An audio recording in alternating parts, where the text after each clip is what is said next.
इंसान को ज्यादा सीधा भी नहीं होना चाहिए, क्योंकि अगर हम जंगल में जाकर देखें तो जान पाएंगे कि सीधे पेड़ काट दिए जाते हैं, जबकि टेढ़े मेढ़े पेड़ छोड़ दिए जाते हैं। तो आज की हमारी वीडियो भी इसी बारे में है कि ज्यादा अच्छा बना बुरा क्यों होता है और आखिर क्यों एक अच्छा इंसान हमेशा दुखी और परेशान रहता है। तो ये सब हम जानेंगे एक कहानी के माध्यम से। एक बार एक व्यक्ति बौद्ध भिक्षु के पास आता है और कहता है, मास्टर, मैं एक बहुत ही सीधा और अच्छा व्यक्ति हूँ। इतना सीधा ही आपने आज से पहले ही मुझसे सीधा व्यक्ति देखा होगा। मैं हमेशा ही सबकी मदद करने की कोशिश करता हूँ, सबको खुश रखने की कोशिश करता हूँ, लेकिन सब मेरा फायदा उठाते हैं, मेरा मजाक बनाते हैं और कोई भी मुझे गंभीरता से नहीं लेता। यहाँ तक कि मेरे घर वाले भी मेरी इज्जत नहीं करते और ना ही घर के किसी महत्वपूर्ण काम में मेरी राय लेते। जबकि अपने दोनों भाइयों की तुलना में मैं सबसे ज्यादा काम भी करता हूँ, घर वालों की बात भी मानता हूँ, माँ बाप की सेवा भी करता हूँ और घर के सभी लोगों को खुश रखने की कोशिश करता हूँ। लेकिन मेरी भावनाओं को कोई भी नहीं समझता, सब मेरा फायदा उठाते हैं। आखिर मेरे साथ ही ऐसा क्यों होता है? व्यक्ति की पूरी बात ध्यान से सुनने के बाद बौद्ध भिक्षु बोली, किसने कहा कि तुम एक सीधे और अच्छे व्यक्ति हो? असल में तुम एक अच्छे व्यक्ति होने का दिखावा कर रहे हो। ये सुन उस व्यक्ति को बुरा महसूस हुआ, लेकिन वो फिर भी बौद्ध भिक्षु की बात सुनता रहा। बौद्ध भिक्षु ने उससे पूछा, अच्छा बताओ कि तुम हर व्यक्ति की मदद क्यों करना चाहते हो? क्यों तुम सबको खुश रखने की कोशिश करते हो? व्यक्ति ने कहा, ताकि सामने वाला मुझे भी खुश रखे, मेरी बात मानी, मेरी इज्जत करे, मेरी भावनाओं को समझे और मुझे एक अच्छा इंसान माने। बौद्ध भिक्षु ने कहा, बस यही तुम्हारी समस्या है कि तुम दूसरों को खुश रखने का प्रयास कर रहे हो ताकि वो भी तुम्हें खुश रखे। तुम अपनी खुशी दूसरों के अंदर ढूंढ रहे हो। तुम दूसरों की नजरों में अच्छा और खुद की तारीफ सुनने के लिए सामने वाली की जी हुजूरी कर रहे हो और फिर उम्मीद कर रहे हो कि सामने वाला भी तुम्हारे साथ ऐसा ही व्यवहार करेगा। तो ऐसा नहीं होता, क्योंकि कोई भी ऐसे व्यक्ति को गंभीरता से नहीं लेता जो लोगों की हर बात में हाँ मिलाता है।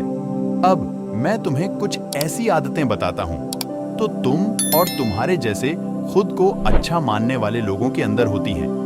पहली आदत, खुद को अच्छा मानने वाले लोग ये दिखाने की कोशिश करते हैं कि वो लोगों का ध्यान रखते हैं।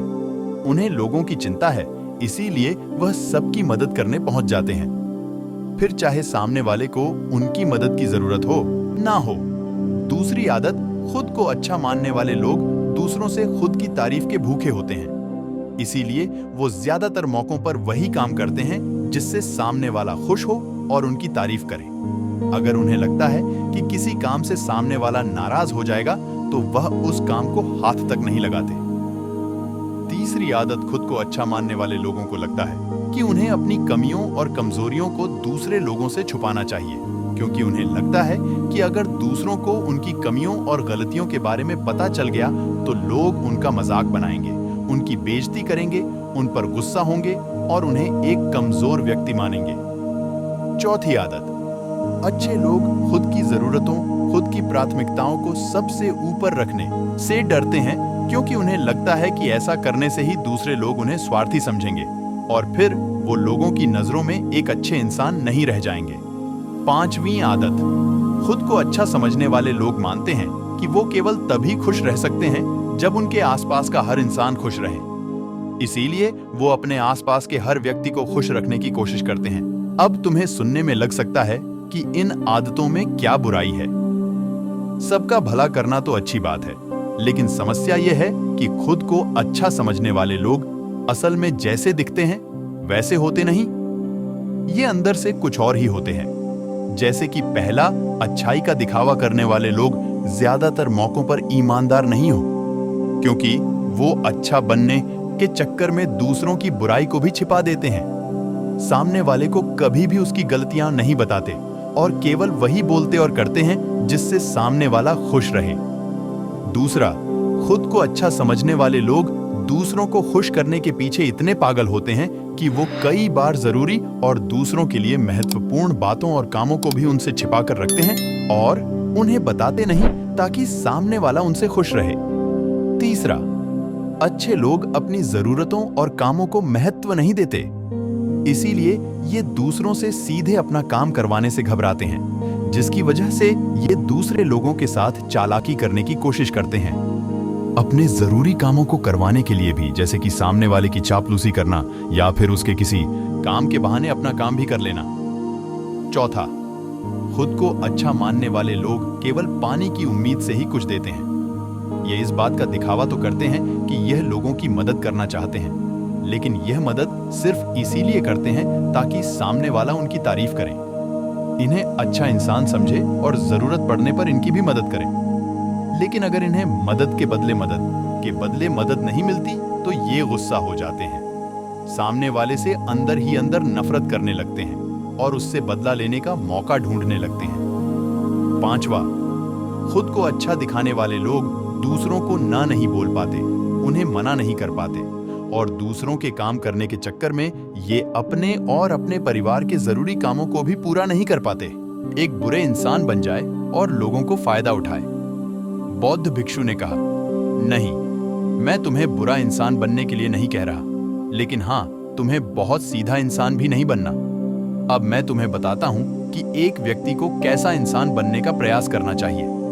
बौद्ध भिक्षु ने कहना शुरू किया, तुम्हें एक सीधा या दूसरों की नजरों में अच्छा इंसान बनने की तुलना में एक सुलझा हुआ इंसान बनने का प्रयास करना चाहिए। एक सुलझा हुआ इंसान वो होता है जिसे सबसे अच्छा इंसान बनने का कोई शौक नहीं है।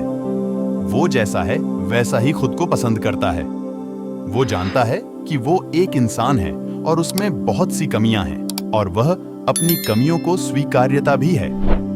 एक सुलझा हुआ इंसान ये भी अच्छे से जानता है कि उसकी और उसके परिवार की कुछ महत्वपूर्ण जरूरतें हैं जिन्हें उसे ऊपर रखना होगा, वरना उसके साथ साथ उसके परिवार का जीवन भी परेशानियों में पड़ जाएगा। हो सकता है कि उसकी ऐसी सोच की वजह से उसके आसपास के लोग, उसके मित्र या रिश्तेदार उससे नाराज हो जाए, लेकिन वो इसे भी स्वीकारता है। यहाँ पर बात स्वार्थी होने की नहीं, बल्कि जीवन की सच्चाई को स्वीकारने की है, क्योंकि तुम बुद्ध नहीं हो गए हो कि तुम्हारी कोई इच्छा ही नहीं है, किसी से कोई उम्मीद नहीं है या कोई जरूरतें शेष नहीं रही।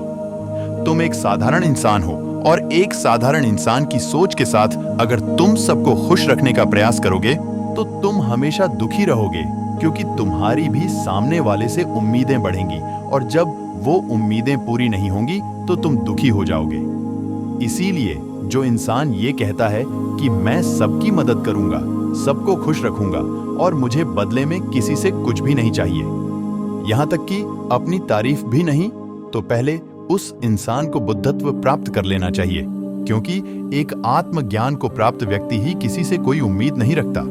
पर क्योंकि आत्मज्ञान को प्राप्त करना सबके बस की बात नहीं है, इसीलिए तुम्हें इस जीवन के सत्य को स्वीकारना होगा और खुद को शोषण का शिकार, वह दुखी होने से बचाने के लिए एक सीधा इंसान बनने की बजाय एक सुलझा हुआ इंसान बनने का प्रयास करना होगा।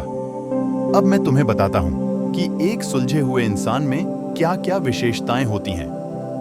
पहली विशेषता, ये अपनी और अपने चाहने वालों की जरूरतों को ऊपर रखते हैं। इसका मतलब यह नहीं है कि ये लोग दूसरों की जरूरतों को कम समझते हैं या फिर दूसरों को गिराकर खुद ऊपर बढ़ने की कोशिश करते हैं, बल्कि इसका मतलब यह है कि ये लोग दूसरों की फालतू जरूरतों के लिए तब तक उपस्थित नहीं होते, ये बस अपना बेवजह शोषण नहीं होने देते और इस बात पर भरोसा रखते हैं कि अगर इन्हें सच में किसी की सहायता करनी है तो पहले इन्हें उसकी सहायता करने के लायक बनाना होगा और लायक वो सक्षम बनने के लिए इन्हें अपनी जरूरतों का भी ध्यान रखना होगा, क्योंकि अगर एक इंसान खुद ही बहुत ज्यादा बीमार है तो फिर वो दूसरे बीमार व्यक्ति की सेवा कैसे कर सकता है। ये बस अपना बेवजह शोषण नहीं होने देते और इस बात पर भरोसा रखते हैं कि अगर इन्हें सच में किसी की सहायता करनी है तो पहले इन्हें उसकी सहायता करने के लायक बनाना होगा और लायक वो सक्षम बनने के लिए इन्हें अपनी जरूरतों का भी ध्यान रखना होगा,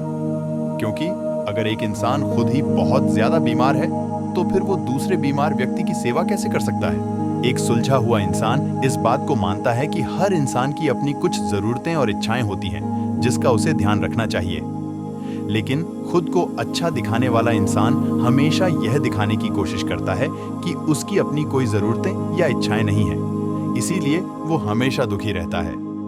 दूसरी विशेषता, एक सुलझा हुआ इंसान इस बात को अच्छे से जानता है, इसीलिए वो केवल उसी इंसान को खुश रखने का प्रयास करता है जो उसके लिए मायने रखते हैं, जो सच में उससे प्यार करते हैं, उसकी परवाह करते हैं। लेकिन अगर उसकी बहुत कोशिश करने के बाद भी सामने वाला उससे दूरी बनाने का प्रयास करता है, उससे खुश नहीं रहता या फिर उसके साथ सहज महसूस नहीं करता, तो फिर एक सुलझा हुआ इंसान ऐसे व्यक्ति से दूरी बनाने से भी पीछे नहीं हटता। फिर चाहे वो उसका कोई परिवारजन, सगा संबंधी या फिर मित्र क्यों ना हो, क्योंकि वो किसी की जबरदस्ती नहीं कर सकता।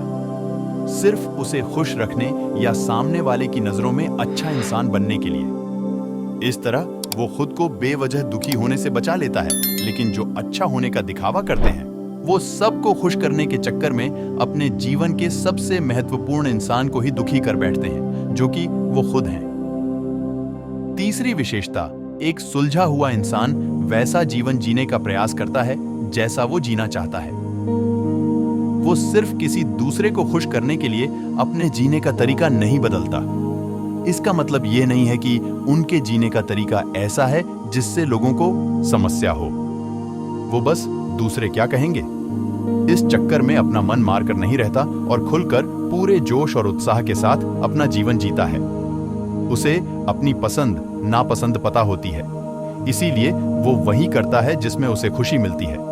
उसे अच्छे से पता होता है कि वो कौन है, उसे अपने आप पे भरोसा होता है, इसीलिए उसे किसी इंसान की छोटी चापलूसी करके खुद को अच्छा दिखाने या खुद की तारीफ सुनने की जरूरत नहीं होती। जेन मिस्टर ने आगे कहा, अगर तुम अपने जीवन से संतुष्ट नहीं हो तो अपने आप से 2 प्रश्न पूछो। पहला, क्या मैं अपने लिए वो जिंदगी बना रहा हूं जो मैं असल में अपने लिए चाहता हूं? और दूसरा, अगर मैं नहीं बना रहा तो क्यों नहीं बना रहा? जब तुम इन दोनों सवालों के बारे में गहराई से विचार करोगे, तब तुम जान पाओगे कि तुम अपनी मनचाही जिंदगी सिर्फ इसलिए नहीं बना पा रहे हो क्योंकि तुम दूसरों के सामने अच्छा बनने का प्रयास कर रहे हो, जिसकी वजह से तुम अपनी इच्छाओं और जरूरतों को प्राथमिकता नहीं देते हो और दूसरों को ही खुश करने में लगे रहते हो। इसीलिए अगर तुम एक खुशहाल और मनचाहे जिंदगी जीना चाहते हो तो एक सुलझा हुआ इंसान बनना है, ना कि सीधा। उसने इतनी अमूल्य जानकारी के लिए बौद्ध भिक्षु का धन्यवाद किया और वहां से चला गया। दोस्तों, उम्मीद करता हूं कि आपको इस कहानी से बहुत कुछ सीखने को मिला होगा। तो इस वीडियो को लाइक और चैनल को सब्सक्राइब कर लें और वीडियो को शेयर करना ना भूलें। धन्यवाद। नमो बुद्धा।